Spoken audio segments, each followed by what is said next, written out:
दुखुनांथावना बाथ्राया बिसो दे BTC accord डेखौ दानि जिथु पावाराव थानाय बिटिसि गभर्नमेन्टआ गाजा गोमजायै फालिनांगौमोन सरकारि भाबै पालन खालायनांगौमोन मानोना दिनै जायफोर दिनै बिथांमोना गादियाव जिरायनानै दङ दिनै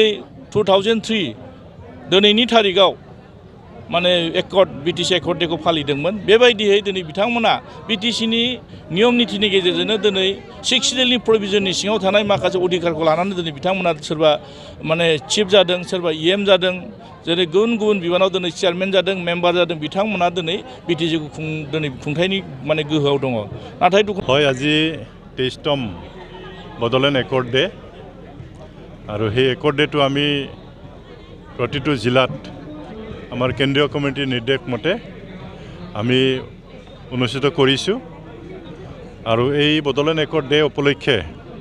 সমূহ বিটিচিবাসী ৰাইজলৈ মই আন্তৰিক অভিনন্দন জনাইছোঁ আৰু এই বড়োলেণ্ড চুক্তিৰ আগত যি আমাৰ এটা ডাঙৰ আন্দোলন হৈছিলে এই আন্দোলনত যিসকল বীৰ বীৰাংগনা শ্বহীদ হৈছিলে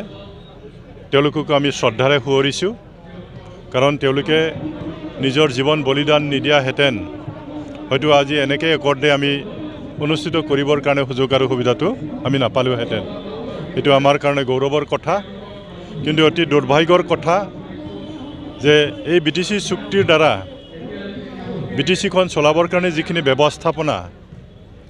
সেই ব্যৱস্থাপনাৰ যোগেদি বৰ্তমান প্ৰমোদ বড়ো ডাঙৰীয়াৰ নেতৃত্বৰ যি চৰকাৰ UPPL আৰু BJP চৰকাৰ সেই চৰকাৰখনে আজিৰ দিনটো তেওঁলোকে উদযাপন কৰা নাই সেইটো আমাৰ বিটিচিবাসী ৰাইজৰ কাৰণে অতি দুৰ্ভাগ্যৰ কথা কাৰণ বিটিচি চুক্তিৰ যোগেদিহে বিটিচি শাসন কৰিবৰ কাৰণে এই ব্যৱস্থাটো আমি পাইছোঁ গতিকে এই চুক্তিৰ দিনটো আমাৰ কাৰণে বহুত গুৰুত্বপূৰ্ণ কথা আৰু বিশেষকৈ এই চুক্তিৰ যোগেদি যি বিটিচি হ'ল আৰু বিটিচি হোৱাৰ পিছত 17টা বছৰ আমাৰ হাগ্ৰামা মহিলাৰী ডাঙৰীয়াৰ নেতৃত্বত যি চৰকাৰ সেই চৰকাৰখনেই আমাৰ বিটিচি অঞ্চলত উন্নয়নমূলক কামৰ পৰা আৰম্ভ কৰি বিভিন্ন জাতি জনগোষ্ঠীৰ মাজত সমন্বয় সৃষ্টি কৰা আৰু বিটিচিত শান্তি স্থাপন কৰা লক্ষ্যৰে আমি কাম কৰিছিলোঁ আজি বাস্তৱ ক্ষেত্ৰত যদি চোৱা যায় চুক্তি হোৱাৰ পিছত যেনেকৈ ধৰণে ইয়াত উন্নয়নমূলক কাম কৰা হ'ল যেনেকৈ ধৰণে BPF দলৰ নেতৃত্বত হাগ্ৰামা মহিলাৰী ডাঙৰীয়াৰ নেতৃত্বত যি কাম কৰা হ'ল যথেষ্ট উন্নতি হৈছে শান্তি আহিছে আৰু বিভিন্ন জাতি জনগোষ্ঠীৰ মাজত সমন্বয়টো আহিছে গতিকে এই চুক্তিটো আমাৰ কাৰণে বহুত গুৰুত্বপূৰ্ণ কথা আৰু সেইকাৰণে আমাৰ BPF দল এই চুক্তিটো আমি এই একৰ্ড ডে হিচাপে আমি এইটো অনুষ্ঠিত কৰিছোঁ আৰু মই ভাবোঁ আমাৰ BPF দল সদায় এই চুক্তিক আমি সন্মান দি আহিম ভৱিষ্যতেও আমি সন্মান জনাম আৰু মই আশা ৰাখিছোঁ বিটিচিবাসী ৰাইজে এই একৰ্ড ডেটো গুৰুত্ব সহকাৰে ল'ব আহি থকা দিনবোৰত বিটিচিত আৰু বহুত কাম কৰিবলগীয়া আছে আমাৰ মাজত যি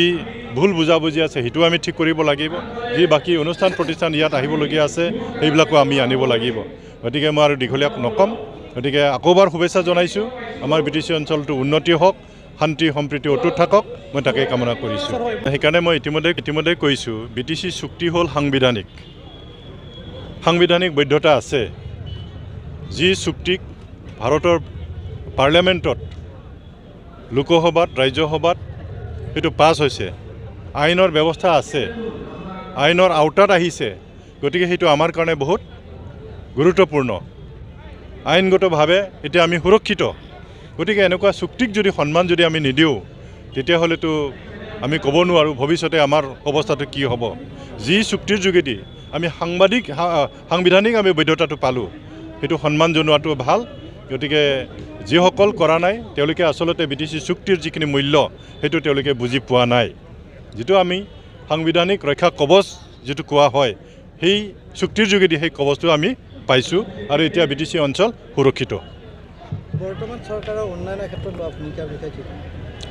বৰ্তমান চৰকাৰৰ কথাটো আমি সকলোৱে জানো এইটো আৰু মই ভাবোঁ মই কোৱাৰ কোনো প্ৰয়োজন নাই এইটো ৰাইজে ইয়াৰ বিচাৰ বিবেচনাটো কৰিব যে হাগ্ৰামা মহিলাৰ দিনত যিখিনি উন্নয়নমূলক কাম হৈছিল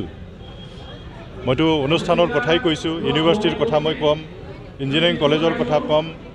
মেডিকেল কলেজৰ কথা কৈছোঁ CITৰ কথা কৈছোঁ এনেকুৱা অনুষ্ঠান প্ৰতিষ্ঠানৰ বাহিৰেও বিটিচি অঞ্চলত যিখিনি ৰাস্তা ঘাট যিটো অৱস্থা আছিল বিটিচি চুক্তিৰ আগত হয়তো যিসকল ব্যক্তি সেই সময়ত আছিল তেওঁলোকে বুজি পাব কি অৱস্থা আছিল ইয়াত কোনো ৰাস্তা নাছিল দলং নাছিল কোনো অনুষ্ঠান প্ৰতিষ্ঠান নাছিল হাগ্ৰামা মহিলাৰ ডাঙৰীয়াৰ নেতৃত্বত সেইখিনি সকলোখিনি কৰা হ'ল কিন্তু যোৱা 4-4টা বছৰত প্ৰমোদ বড়ো ডাঙৰীয়াৰ নেতৃত্বৰ যি চৰকাৰ সেইটো তেওঁলোকে কোনো ক'ব নোৱাৰিব যে আমি এটা ভাল কাম কৰিছোঁ কোনে একো কৰিব পৰা নাই তেওঁলোকে একো নাই মইতো দূৰত নাযাম আমাৰ ওদালগুৰিত তেওঁলোকে একো দেখুৱাব নোৱাৰিব যে আমি এইটো জনগোষ্ঠীৰ কাৰণে বা আমাৰ ৰাইজৰ কাৰণে এটা ভাল অনুষ্ঠান ইয়াত অনুষ্ঠিত কৰিছোঁ বা নিৰ্মাণ কৰিছোঁ ক'ৰবাত ভাল ৰাস্তা কৰিছোঁ ক'ৰবাত ভাল দলং কৰিছোঁ একো ক'ব নোৱাৰিব তেওঁলোকে আৰু সেইটো মই বেছি নকম সেইটো ৰাইজে বিচাৰ কৰিব সময় ৰখি আছে ৰাইজে সময় আহিলে ইয়াৰ প্ৰত্যুত্তৰটো ৰাইজে দিব दिनै उदालगुरि जिल्ला बिपिएफनि दैदेननायाव 23थि बिटिसि एकर्ड डे जों दिनै मोनसे फालिदों बे खोब जोंनि थाखाय मोजांनि खोथा आरो बे फालिनाया अकल जोंनि उदालगुरि जिल्लायावल' नङा गासै जोंहा मोनब्रै जिल्लानि सिङाव गासैबो सेन्ट्रेल कमिटिनिफ्राय मोनसे बिथोन दङ बे बिथोन मथे जों दिनै बिटिसि एकर्ड डेखौ फालिदों मोजां खोब मोनसे मोजां जोङो बेखौ मोजां मोनदों जों वेलकाम खालायदों दुखुनांथावना बाथ्राया बिसो दे बिटिसि एकर्ड डेखौ दानि जिथु पावाराव थानाय बिटिसि गभर्नमेन्टआ गाजा गोमजायै फालिनांगौमोन सरकारि भाबै पालन खालायनांगौमोन मानोना दिनै जायफोर दिनै बिथांमोना गादियाव जिरायनानै दङ दिनै